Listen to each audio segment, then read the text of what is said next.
Ivan, my husband who ran off to the States with his lover 5 years ago, was diagnosed with terminal lung cancer. Before he died, he took a long flight, struggling to come to me. With his last breath, he looked at me with love and whispered in my ear, "Delia, I know you're kind. After I'm gone, please take care of Maya and our child." Once Ivan passed away, I had someone take him to the funeral home right away. I didn't want to waste money on a hearse for his unlucky corpse. I wrapped him up in an old mat and called an elderly man who collects junk. I gave him $20 to follow my car, hauling Ivan away on his tricycle. At the funeral home, I ignored the workers looking at me funny and just said, "Give me the cheapest cremation package. Just needs to turn to ash." There it was, Ivan's body was smoking away in the furnace, and his precious Maya rushed over in a hurry. She collapsed at the cremation room door, wailing her head off, bubbles of snot pouring out. You'd think she was Ivan's wife. I smiled to myself, amused that she was grieving properly. Ivan's affections for her clearly weren't in vain. Maya was holding a baby, looking confused. When she finished crying, she wiped her tears and walked over to me. Her well-manicured hand reached out, and she said, "Transfer me $1,000. The kid's out of formula." I burst into a cold laugh. "Your kid doesn't have formula, what's that got to do with me?" Maya's eyes widened. "Delia, don't play dumb.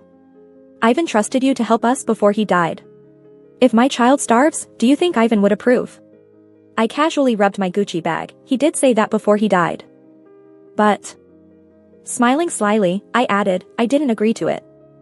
He betrayed me, and he expects me to take care of his lover and kid?" "Ha! I'm not crazy." Maya got mad, her voice rising. "What unwanted child? Delia, do you have no conscience? You can't have kids and couldn't give Ivan an heir. Maya, gave Ivan a big boy, completing your mission, fulfilling your duty as Ivan's wife." She got more worked up, rolling her eyes. "Without me, you'd disgrace Ivan's family, with no face to meet his ancestors. You should thank me, treat me well, help raise Ivan's son. Get it, I was born infertile." She got that right.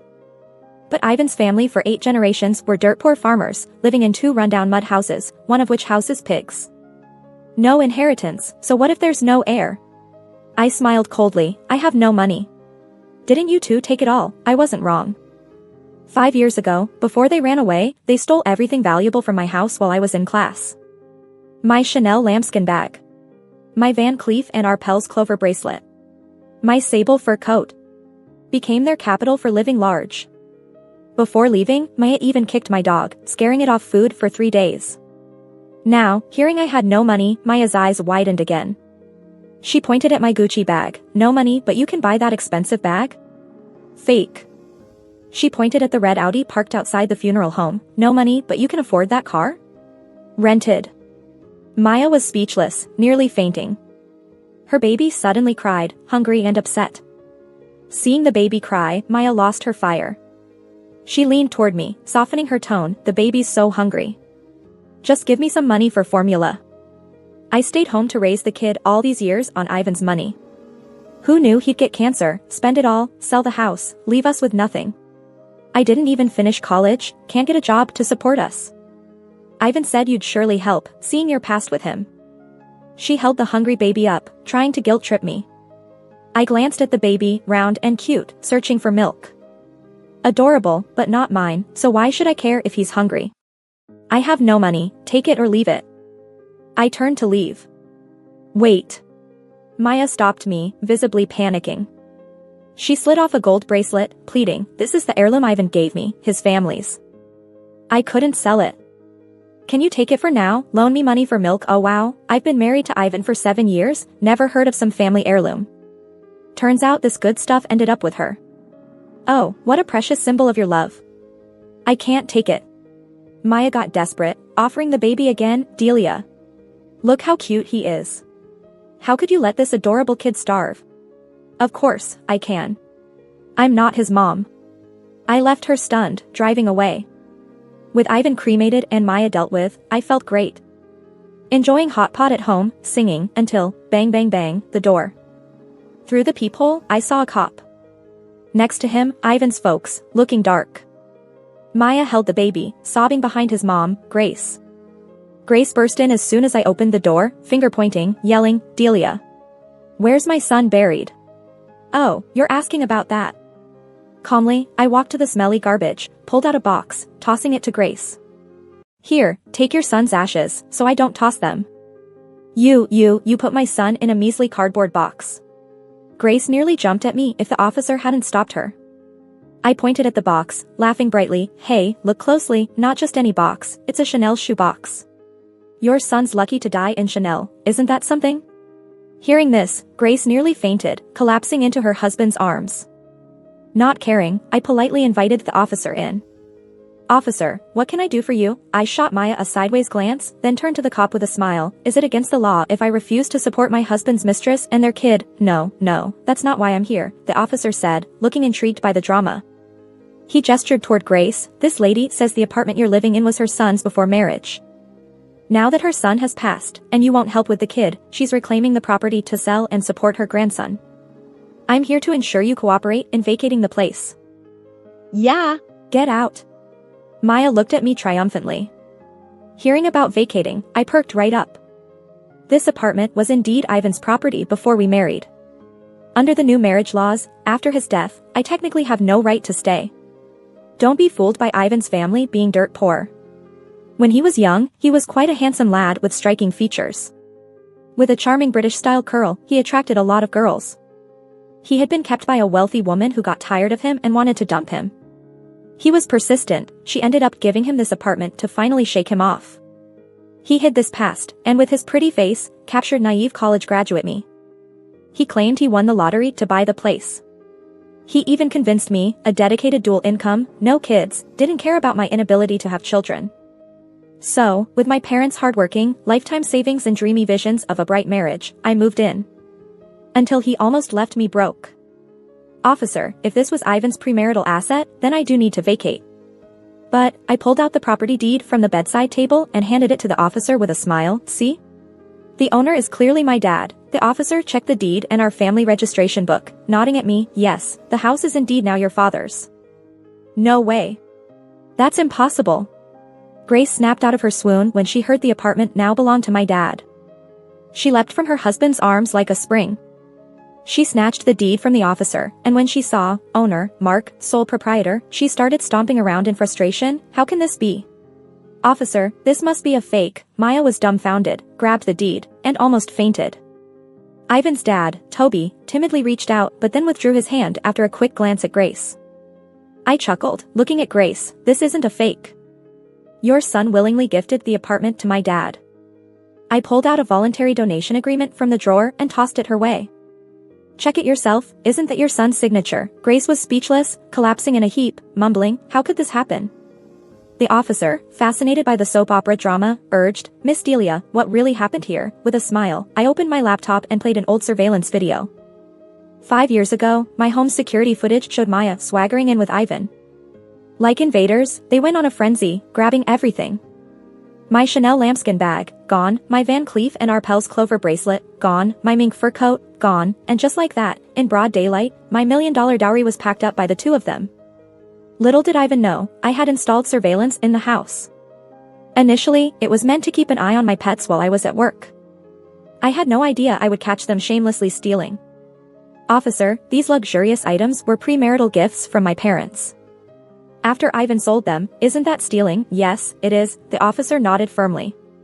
See, I smirked at Maya, you think I'd let it go after losing all that? After you two ran off, I hired a private investigator and found out where you were hiding.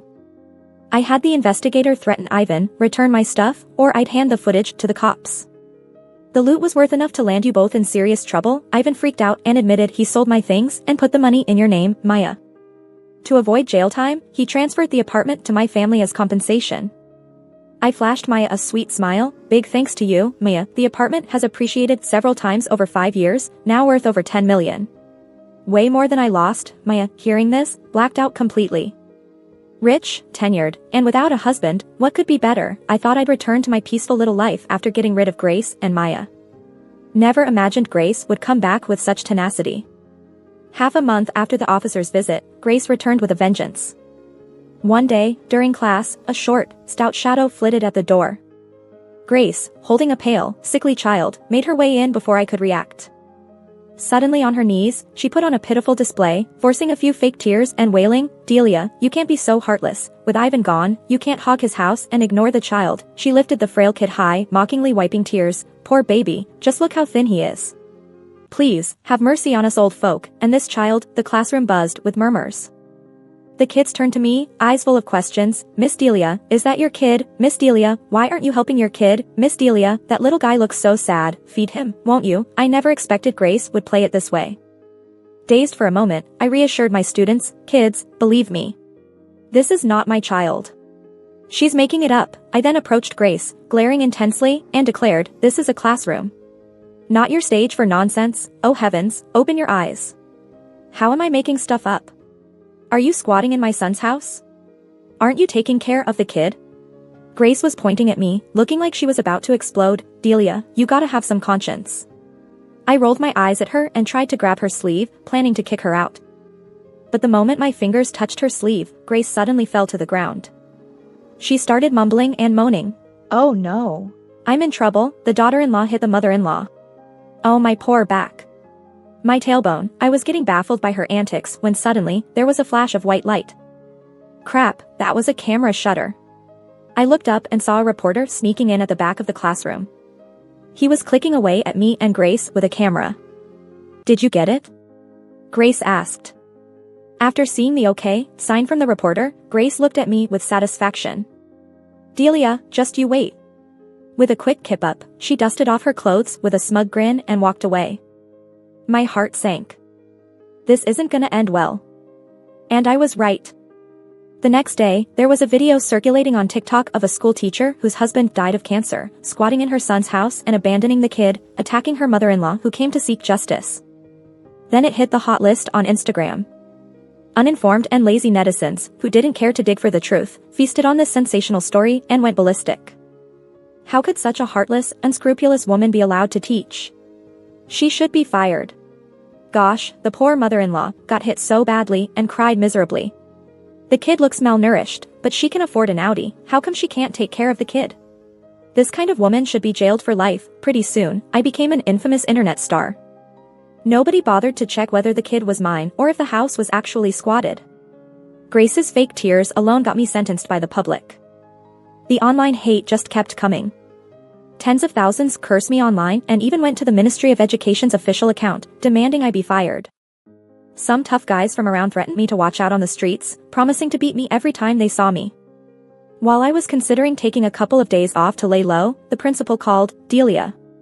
Look at the mess you've caused. My office is crowded with angry parents petitioning that you're unfit to teach and demanding your suspension. You're suspended for a month. Use this time to reflect at home." I panicked. "Principal, let me explain." "That kid," but the line went dead. Why should I get suspended? The next day, Maya called, back to her cocky self. "So Delia, how does getting slammed by netizens feel? Crying your eyes out at home?" Well, yeah. At that moment, I was tearing up. Because the spicy potato noodles my friend Athena brought me were way too spicy. Get real, like I'd cry over netizen hate? I just unplugged my internet, and the world quieted down. About the suspension, I calmed myself down. It's not a firing. Once the truth is out, I'll be back. Maya thinks I'm scared to tears and taunts me even more. "Delia, you're too naive to go against me. You have 3 days to vacate the house for me. Or else, I'll get Grace to stir things up again, and let's see if your teaching position survives." With that threat, she smugly hung up. Ugh. This sucks. Athena seemed more upset than I was. It has to be Maya guiding Grace, playing the pity card. Plus, that shady reporter stirred the pot, all to ruin your rep. But, she gave me a sly grin. "We've got a card to play too." "What's the plan?" I asked. My dad knows the village secretary from Grace's village. He treated him to dinner yesterday.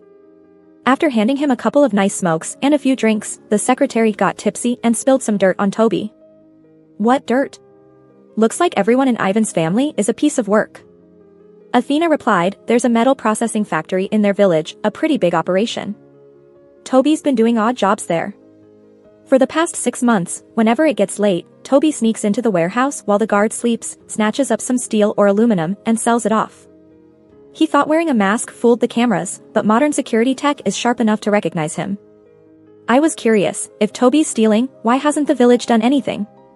Athena said, I heard the village secretary is related to Toby, so probably just turning a blind eye. I felt a little glee. I could use this against Grace, make her apologize, and restore my reputation. The next day, I drove to the village. I parked right in front of Ivan's shabby clay house. The courtyard was filled with smoke. Grace was burning paper for her son, muttering, Son, don't you worry, your mom will make Delia hand over the house. That useless woman, if it wasn't for her family's money, I'd never have let you marry her.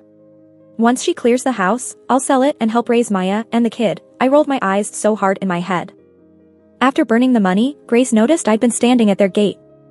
Hands on her hips, she smirked at me. What's up, scared of me now? Let me tell you, Delia, it's wise to know your limits. Just give the house back nicely, and I might show mercy by not causing a scene at your school, saving your job. So, when are you clearing out? I stayed calm and smiled. You're celebrating too soon. I'm not here for that. You know your old man's been stealing valuable stuff from that village company, right? Grace's face flushed with anger as I mentioned her old man stealing. What nonsense are you spewing? I've lived an upright life, never stole a thing. Stop making false accusations, oh? I took a USB drive out of my bag and waved it in front of her, but I have surveillance footage of him stealing on here. I really don't have footage, it's just a regular USB stick. I was bluffing her. Grace looked shocked. I could tell she didn't seem guilty, more like genuinely unaware. Wait, was Toby stealing stuff behind her back? I asked her. Where's Toby? Grace pointed to the rundown house behind her. He's inside. I chuckled. Didn't you say I was accusing people wrongly? How about this? I'll go in and confront him. You listen from outside and hear for yourself if I'm telling the truth. If you don't want to follow my plan, fine. I'll just hand the USB drive to the police. Embezzling public funds is a big deal. Toby could rot in jail. You'll be bringing him meals every day for the rest of his life. Grace hesitated for a few seconds and decided to go along with my idea. Toby was indeed inside, smoking. He wasn't happy to see me and threw a rude comment. A hen that doesn't lay eggs. I didn't bother with the insult. I got straight to the point. Toby, you'd better keep your wife from making a scene at our school again. Toby blew a smoke ring in my face and said, You clear out of the house first. All right, if that's how it's gonna be. I smiled, staring at him, then don't blame me for being rude. I know your secret, you see? Oh, what's that I hear? Could it be the sound of your reputation going down the drain if I were to accidentally spill it? Imagine facing the whole village and your wife with that hanging over you. Toby froze for a second, then stubbed out his cigarette. He sneaked a look at the door to make sure Grace wasn't there, then turned back to me, a bit softer. How much do you know about me and Maya? What? Him and Maya? Did I just stumble onto something unexpected? I suddenly remembered Maya's flashy, old-school, gold bracelet. Trying to act casual, I said, that big gold bracelet. At the mention of it, Toby's face showed a look of despair. He sighed and began to recount the past, with me hanging on to every word. From the moment I saw Maya, I felt a stir inside like never before. She looked so much like my first love. My first love was a city girl who came to our village as part of a youth program. Later, she dumped me to return to the city. But I never forgot her. Remember 6 years ago, when I had a stroke and you introduced Maya to care for me? Since then, I kept an eye on her and secretly had feelings for her. Even when I found out she was flirting with my son, planning to run away, I couldn't bear to expose her.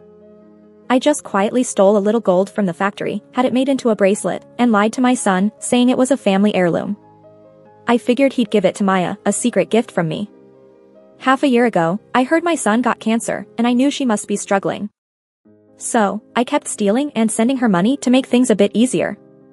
Oh, I almost teared up at this sorrowful love story. Just then, a loud yell from outside the room pierced my thoughts. Toby, you dirty old man. Grace kicked the door wide open, storming in with a shovel. Her eyes were wild, full of rage as she swung the shovel. You old fool, daring to betray me. I knew you had a thing for that, Maya. I'll end you today. I'd better step back, don't want to get caught in this bloodbath. I shot Toby a sympathetic look and slipped away quietly. With Grace busy with the divorce and seeing Maya as an enemy, she doesn't care about their kid anymore. Naturally, she's too occupied to bother me. Online gossip about me has started to die down too. A month later, the principal called to say I could return to teaching. I was in a great mood, humming on my way to the parking lot. Suddenly, a woman with unkempt hair popped out in front of me, clinging to my arm. I had to look twice. Wasn't this the formerly smug Maya? Disgusted, I tried to shake her off, but she held on tighter. She fell to her knees, sobbing. I rolled my eyes. What's she up to now? Maya pulled a report from her pocket, handing it to me with a mournful face. I looked at it, stomach cancer, late stage. Oh brother, if that isn't a match made in. You know. Even their cancer aligns perfectly, one has lung cancer, the other stomach. It's a couple's disease. I tossed the paper back to her. Why come to me about cancer? I'm not lending you money for treatment. Maya clung to my leg, almost wiping her nose on my pants. Delia, I'm not asking for money, she wiped away tears. The doctors here can't help me, but they say there's a chance in America, Ethan's a doctor there. Please, help me contact him, just tell him I'm sick, he won't ignore me. Hearing her mention Ethan sent a wave of anger through me. I couldn't help but give her a good kick. Ethan? You dare mention Ethan? My brother liked you so much back then, didn't care about your lower education and brought you home to meet the family. I even helped you get a job, I let you look after Ivan's dad for a few days, and you hooked up with Ivan, you both were fooling around in the house my parents set up for you and Ethan. I scolded her harshly. Do you know how long it took Ethan to get over that? If it weren't for you, he wouldn't have left for America, heartbroken. Give it up, Ethan hates you. He's completely forgotten you. Maya was sobbing uncontrollably, shaking her head. No. Ethan said he'd only ever love me. He must still miss me. Why else would he leave? Now Ivan's gone and I'm single. Tell Ethan I'm willing to start over, he'll agree for sure. Her naive self-confidence was really nauseating. Fine. I pulled out my phone. Didn't you claim Ethan still loves you? I'll call him now and ask. With Maya waiting expectantly, the call went through. I put it on speaker. Hey, brother. Maya wants to make up with you. Oh, and she has stomach cancer, wants your help in America. Before I could finish, Ethan's thunderous roar came through. Tell her to get lost. That last word drained all light from Maya's eyes. I gave her a mocking look. Hear that? Ethan's forgotten you ages ago. I heard from my dad that Grace and Toby are getting a divorce. Apparently, she hit Toby on the head with a shovel, leaving a big hole, and blood was gushing out. It was terrifying. In her anger, she went to the police station and reported Toby for stealing community property. Just as he got out of the hospital, he's being taken to jail. Now Grace can't stand Maya and even dislikes her grandson. Maya, knowing she doesn't have much time left, tried to entrust her kid to Grace. She almost broke her head pleading. But Grace, cold-hearted as she is, drove both the adult and child away. Athena was sitting on my couch eating Odin while sharing the latest gossip with me. I took a bite of fish roe tofu, nodded in satisfaction, thinking, wow, Grace really is someone who doesn't tolerate a speck of dust in her eyes. As Athena and I were commenting on how Maya brought this all on herself, we suddenly heard a faint baby crying from the door. Opening it, there was a basket on the ground, and inside lay a child. Blinking with innocent eyes, staring right at me. Isn't this Maya's kid? Athena was shocked. I looked around but couldn't spot Maya anywhere. Did she just leave the kid with me and run off? Wait, there's a letter in the basket. Athena pulled out a piece of paper from under the baby. Delia, I'm sorry for hurting you and Ethan. Getting stomach cancer is heaven's punishment for me. I have no money for treatment, and I'm certain to die. So, I'm going back to my hometown, waiting to die quietly. I'm not afraid of dying, just worried that no one will take care of my child. Grace hates this child. Toby is in jail. After much thought, I think you are the best person to raise this child. After all, he is Ivan's son, and you and Ivan had a deep bond. I know you're kind-hearted, forgiving, with a loving and broad mind. Just look at this child, how smart and cute he is. I know you won't let him become an orphan without care. Please take care of him until he marries and has kids. You can't have your own, so he can be like a son to you for your later years. I have no money to offer, only this gold bracelet Ivan gave me. This letter, loaded with emotional blackmail, nearly made Athena and me puke. Maya, your little plan sure is something, isn't it? You enjoyed life with Ivan for 5 years with my money, and now you just plan to die. After dying, you want me to raise your son? Do I look like a sucker to you? Athena cautiously asked. You're not really going to take care of the kid, right? I rolled my eyes. Do I look crazy to you? Athena breathed a sigh of relief. She even found that shiny bracelet at the bottom of the basket. I said, "This is stolen property from Toby's factory, I have to turn it over to the police." Wait. Athena weighed the bracelet, looking suspicious. "It doesn't seem like gold, feels like some rare metal." She's a physics teacher, has a knack for metals. "Don't hand it in just yet. Let me take it to the lab." 2 hours later, Athena called me, sounding all excited. "Delia, I figured out why Ivan and Maya got cancer. The bracelet wasn't gold. It's some alloy with high radium content, just plated with gold." Radium? Isn't that the metal that constantly emits natural radiation? How could they not get cancer with long-term exposure to that? Marie Curie died from it, didn't she? Ivan and Maya must have been radiated for 5 years, like being in a nuclear reactor. No wonder they got lung cancer and stomach cancer. Toby never imagined his grand romantic gesture killed her and his own child. "Hey, Delia, what will you do about the kid?" I glanced down at the peacefully sleeping baby in the basket. His face was pure and flawless, as if untouched by his parents' sins. His eyelids fluttered like he was having a beautiful dream. I picked up the baby and walked into the police station. "Hello, officer, I found a child." I asked about kids like this, and was told they'd be sent to an orphanage to await adoption. His future, for better or worse, would be out of my hands. I could only pray for him to be adopted by a good family. Ivan wasn't wrong, I am kind, gentle, and understanding.